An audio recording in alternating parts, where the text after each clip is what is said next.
যারা কুয়েতের job visa খুঁজতেছিলেন এবং স্যালারিটা একটু বেশি, লাইক নর্মালি তো সার্কুলার বলে 75 KD, এইটাতে স্যালারি হচ্ছে 100 KD, মানে 100 কুয়েতি দিনার, এবং সেটা হচ্ছে আপনার কনস্ট্রাকশন সেক্টরের ভিসা। ভিডিওটা শেষে দেখবেন আমি প্রসেসগুলো বলে দিব, মানে আপনার প্রথমে কী কী করতে হয়। লাইক অনেকটা ধারণা থাকে ভাই কুয়েতের জন্য ইনিশিয়ালি গামকা মেডিকেল করে 10,000 টাকা নষ্ট করবেন, যদি কোনো কারণে শন কপি না আসে তাহলে তো ভিসা হবে না। ডিটেলসটা দেখেন, মানে এন্ড অফ দ্য ভিডিও দেখেন, আপনি একটা ধারণা পেয়ে যাবেন। ভবিষ্যতে আপনি যদি কুয়েত যেতে চান, এই সার্কুলার না হোক অন্য কোনো সার্কুলার বা অন্য কোনো অফিসের থ্রুতে, it will be helpful for you. Hello everyone, আসসালামু আলাইকুম। Rakib Khan from Tigol, welcome to another new video. দেশ এবং দেশের বাইরে যারা আমাকে দেখেছেন আশা করি সকলে বেশি ভালো আছেন, অনেক বেশি ভালো আছেন। আমি আলহামদুলিল্লাহ ভালো আছি। আজকের ভিডিওর কোয়ালিটি ভালো হবে। After a long time Monir camera ধরছে, সো থ্যাঙ্কস টু মনির। আচ্ছা, আমরা কুয়েতের একটু প্রথমে স্যালারিটা দেখাই আপনাদেরকে। আমরা একটু মনিটরে দেখাচ্ছি। Monir please focus on monitor. 100 Kuwaiti dollar, যেটা হবে যে ভাই স্যালারি কত টাকা আসবে। হ্যাঁ, কুয়েতি খুব ক্লোজ না দেখাই তাহলে আবার কমেন্ট ভায়োলেন্ট হবে, বোঝা গেলে হচ্ছে 100 কুয়েতি দিনারে আপনার বাংলাদেশি টাকা আসবে 38,327 টাকা। এটা হচ্ছে আজকের রেট। আমি ভিডিও করতেছি 3 জুলাই 2024, এখন বিকাল হচ্ছে 5টা 23 বাজে। ডেটটা আমি এই জন্য বলতেছি, এই ক্যাটাগরির জন্য আপনি আগামীকাল, দ্যাট মিনস বৃহস্পতিবার 4 তারিখ অবধি পাসপোর্ট সাবমিট করতে পারবেন। আমি এগেইন বলি, 4 জুলাই বিকাল 5টার পরে for Kuwait we are not going to take any single passport. তো বলুন ভাই এত শর্ট, ভাই কোম্পানি শর্ট টাইম দিচ্ছে, I have nothing to do. Personally বলি, আমরা প্রথমে প্রসেসগুলো বলে দিই। আপনি যদি কোনো এজেন্সি থ্রুতে কুয়েতের ভিসার ব্যাপারে প্রসেসিং করেন, সেক্ষেত্রে আপনার হেল্পফুল হবে। আফটার দ্যাট আমি আমাদের মার্কেটিংয়ের যেই পার্টটুকু ওইটা বলবো পরে। মানে মার্কেটিং বলতে হচ্ছে যে আমাদের যেই মানে সার্কুলারটা আছে, বাট বেসিক্যালি কন্টেন্টটা হচ্ছে আপনাদের উপকারার্থে। এই জন্য আপনি ভবিষ্যতে কুয়েত যাবেন, যে কোনো এজেন্সি থ্রু যাইতে পারেন বা আপনার রিলেটিভ নিতে পারে। So you should know the process, right? As a বিদেশগামী ওয়ার্কার বা আপনার আত্মীয় স্বজন কেউ যেতে পারে, আপনার ফ্যামিলির কেউ যেতে পারে। সো ইনিশিয়াল প্রসেস হচ্ছে আপনি পাসপোর্ট সাবমিট করবেন। পাসপোর্টের সাথে দুইটা জিনিস আপনি একটু ইনিশিয়াল করবেন। সেটা হচ্ছে আপনার ল্যাব প্রিন্ট ব্যাকগ্রাউন্ড সাদা, হোয়াইট পিকচার। আমি এগেন বলি, ল্যাব প্রিন্ট ব্যাকগ্রাউন্ড সাদা। মাথায় রাখবেন ল্যাব প্রিন্ট যেন অবশ্যই, ছবিটা যেন লোকাল না হয়। লোকাল বলতে হচ্ছে যে আপনার এই অনেকে কম্পিউটার প্রিন্টের ছবিগুলো দেয়, এগুলো না দিই। আপনার একটু ব্যাকগ্রাউন্ড হোয়াইট ভালো মানের ছবি দিবেন, এবং যে অবশ্যই এয়ারলাইন, মানে এই এয়ারলাইন বলতে হচ্ছে এই কানের, নট এয়ারলাইন। হ্যাঁ, সো কান দেখা যায় এরকম ছবি স্পষ্ট দিবেন, এইটা মাস্ট। এবং ভ্যাকসিনেশন সার্টিফিকেট লাগবে। ভ্যাকসিনেশন আমি বলুন হ্যাঁ, এটা তো অনেক দিন আগের বন্ধ, আশা করি সবারই মোটামুটি দেওয়া আছে। আপনারা অবশ্যই একটা ভ্যাকসিন সার্টিফিকেট ভিসার সাথে, মানে ভিসার অ্যাপ্লিকেশনের জন্য দিবেন। প্রসেসিংটা খুবই সিম্পল। আপনি প্রথমে জাস্ট পাসপোর্টটা সাবমিট করবেন। পাসপোর্ট, আপনার হচ্ছে ব্যাকগ্রাউন্ড হোয়াইট ছবি আর ভ্যাকসিন সার্টিফিকেট, এই ডকুমেন্টসগুলো সাবমিট করবেন। যেহেতু কনস্ট্রাকশন লেবার, এখানে ওনারা সিলেকশনটা করবে হচ্ছে আপনার এজটা দেখবে। এজ যদি কোনোভাবে আপনার 35-এর উপরে হয়, আমি এগেইন বলি, you are not capable for this post or this job. আমি এগেইন বলি, 35-এর নিচে আপনার বয়স হলে আপনি অ্যাপ্লাই করেন না, ভিসা হবে না। যেহেতু আমি জানি হবে না, শুধু আপনি অ্যাপ্লাই করে আপনি কেন হয়রানি হবেন বা কষ্ট করবেন, আমি কেন এটার পিছনে হচ্ছে যে ফ্রি মানে আপনাকে হয়রানি করবো, এটা কোনো সুযোগ নেই। আমি এখানে বলি, যাদের বয়স সীমা 21 থেকে 35 তারা এটার জন্য অ্যাপ্লাই করতে পারবেন। যাদের বয়স 35 বছর একদিন, আমি রাকিব খান এটার ব্যাপারে পারবো না। আই গেস আপনি একদম স্টেটমেন্ট ক্লিয়ার পেয়ে গেছেন। বেতন হচ্ছে 100 KWD, কুয়েতি দিনার। আমরা এইগুলোতে আসতেছি, আমি যেখানে ছিলাম। প্রথমে আপনার ডকুমেন্টেশন দিবেন, পাসপোর্ট, মেইন পাসপোর্টটা, ছবি, ভ্যাকসিন সার্টিফিকেট, এই 3টা ডকুমেন্ট সাবমিট করবেন। এইটা আমরা কোম্পানিকে মেইল করব। আমাদের সিভির ফরম্যাট আছে এই অনুযায়ী। কোম্পানি যেটা করবে, যদি স্যাটিসফ্যাকশন হয় তাদের যে হ্যাঁ এটাকে আমরা প্রি সিলেকশন দিছি বা সিলেকশন দিছি, আমরা নিতে পারবো, তখন আপনাকে তারা দিবে শন কপি। এখন আপনি যতদিন না অবধি শন কপি পাচ্ছেন, ভিসা হবে না, নাম্বার 1। আর শন কপি পাইলে মোটামুটি 1 থেকে 1.5 মাসের মধ্যে আপনি কুয়েতে পৌঁছে যাবেন। তো শন কপি পাইতে অনেক সময় টাইম লেগে যায়, এটা 15 দিন হইতে পারে, 2 মাস 3 মাসও লাগতে পারে।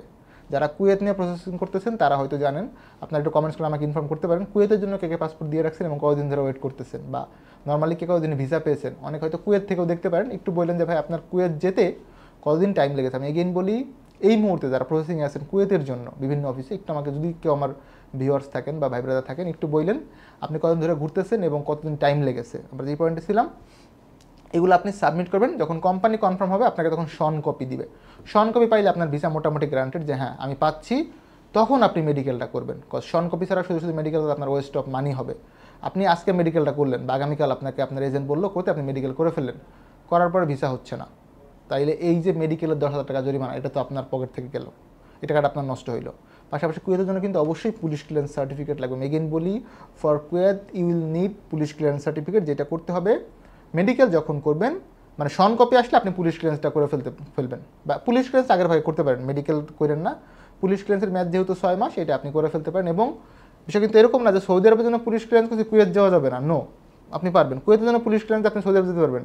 পুলিশ ক্লিয়ারেন্সের কান্ট্রি যখন অ্যাপ্লাই করে তখন শুধু উল্লেখ করতে হয় অনলাইনে, বাট ফিজিক্যালি যখন পুলিশ ক্লিয়ারেন্স আমরা হাতে পাই এখানে কিন্তু কোনো কান্ট্রি উল্লেখ থাকে না। এটা আমি আপনাদেরকে একটু ক্রিস্টাল ক্লিয়ার করি, মুখে মুখে না বলে প্রুফটা দেখাই, তাইলে আই গেস আপনাদের সকলের জন্য অনেক ভালো হবে। যেহেতু আমার কাছে পুলিশ ক্লিয়ারেন্স সার্টিফিকেট আছে, আমি একটু দেখানোর ট্রাই করি আপনাদেরকে। এই যে দেখেন, এইটা পুলিশ ক্লিয়ারেন্স সার্টিফিকেট, হ্যাঁ, এখানে কিন্তু কোথাও উল্লেখ নাই যে আপনি এটা দিয়ে কুয়েত যেতে পারবেন না, বা এটা হচ্ছে সৌদি আরব যেতে পারবেন না। এইটা আপনি ইউনিভার্সাল যে কোনো কান্ট্রির জন্য অ্যাপ্লাই করতে পারেন, পুলিশ ক্লিয়ারেন্স থাকলেই হচ্ছে। এটা হচ্ছে main point of view. That's why আমি বলি পুলিশ ক্লিয়ারেন্স সার্টিফিকেট করে ফেলেন, এইটা আপনার সৌদি গেলেও কাজে লাগবে, কুয়েত গেলেও কাজে লাগবে। এটা করে রাখাটা সব থেকে উত্তম কাজ। আফটার দ্যাট যখন আপনার শন কপি চলে আসবে, আপনি পুলিশ ক্লিয়ারেন্স সার্টিফিকেট সহ মেডিকেলটা করলেন, মেডিকেল করে বই সাবমিট করলে অ্যারাউন্ড 15 ডেজের মধ্যে আপনি স্ট্যাম্পিং পেয়ে যাবেন। কুয়েতের কিন্তু স্ট্যাম্পিং ভিসা হয়, এবং স্ট্যাম্পিং বলতে হচ্ছে ভিসা বাংলাদেশ থেকে ইস্যু হয়ে যায়। প্রথমে শন কপি আসবে, দেন আপনি ই ভিসা পাবেন বা স্ট্যাম্পিং। ওইটা পাওয়ার পরে আপনি ম্যান পাওয়ার ক্লিয়ারেন্স নিয়ে বৈধভাবে ফ্লাইট যাবেন। গণপ্রজাতন্ত্রী বাংলাদেশ সরকারের ম্যান পাওয়ার আপনি নিয়ে বৈধভাবে ইমিগ্রেশন হয়ে ফ্লাইট যাবেন বাই এয়ার। দ্যাট মিনস হচ্ছে আইনগতভাবেই সিদ্ধ, কোনো ঝামেলা বা ইস্যুর সুযোগ নাই, এবং হবেও না ইনশাল্লাহ, এটা আমি বিলিভ করি। আর গেম দিয়ে যাওয়া বা পালায় যাওয়া এগুলো কেউ করবেন না, এবং আপনার পরিচিত কেউ যদি করে তাকে আটকাবেন যে না ভাইয়া এই ইললিগ্যাল ওয়েতে বিদেশ গিয়ে দেশ এবং দেশের ভাবমূর্তি নষ্ট করবেন না, সবসময় লিগ্যাল থাকবেন, এটা সকলের জন্য হচ্ছে যে ভালো। এবং আমি যে প্রতিপাদ্যটা চালু করছি বা বিএমইটির প্রতিপাদ্য আমি শেয়ার করি, সেটা হচ্ছে দক্ষ হয়ে বিদেশ গেলে অর্থ সম্মান দুই মিলে। আপনারা অলওয়েজ ট্রাই করবেন দক্ষ হয়ে যাওয়ার, অদক্ষ না হয়ে এটা যেন বিদেশ না যাওয়া হয়, কারণ আপনি কিন্তু আলটিমেটলি এটার জন্য একটা ঝামেলায় পড়ে যাবেন। আমি এগেইন বলি, এই মুহূর্তে মানে কুয়েতের জন্য পাসপোর্ট দিলে আগে মেডিকেল করার দরকার নাই। আপনি আগে সব ডকুমেন্ট সাবমিট করবেন, পাসপোর্ট, এনআইডি কার্ডের কপি লাগে না, ছবি, ভ্যাকসিন সার্টিফিকেট সাবমিট করবেন। শন কপি যখন আসবে আফটার দ্যাট আপনি মেডিকেলটা করবেন, গামকা মেডিকেল, এবং পুলিশ ক্লিয়ারেন্স সহ দেবেন, স্ট্যাম্পিং ভিসা হবে, দেন আপনি ফ্লাইট যাবেন ম্যান পাওয়ার হয়ে। এই হচ্ছে টোটাল কথাবার্তা। কোম্পানির নামটা একটু বলে দিচ্ছি আপনার সুবিধার্থে, যেন অনেকে হয়তো ভাবতে পারেন যে কী কোম্পানি বললেন, কোম্পানি বললেন। অফিস অ্যাড্রেসটা আমি একটু ফাঁকে বলে নিচ্ছি, Alfaihan overseas services, H79 block G, Chairmanbari, Banani, Dhaka. আচ্ছা, কোম্পানির নামটা হচ্ছে আল গানিয়াম কোম্পানি, কুয়েত। আমি এগেন বলি, আল গানিয়াম, ALGANIYM, আল গানিয়াম কোম্পানি। এটা হচ্ছে কনস্ট্রাকশন লেবার, বেতন 100 কুয়েতি দিনার, ডিউটি 8 ঘন্টা, থাকা কোম্পানির, খাবার আপনার নিজের, অন্যান্য সুযোগ সুবিধা কুয়েতের শ্রম আইন অনুযায়ী। বয়স সীমাটা 21 থেকে 35, বাস্তব কাজের অভিজ্ঞতা লাগবে। এখন আপনি অ্যাজ এ হেল্পার এক্সপিরিয়েন্স কীভাবে দিবেন, এটা আসলে একটু টাফ।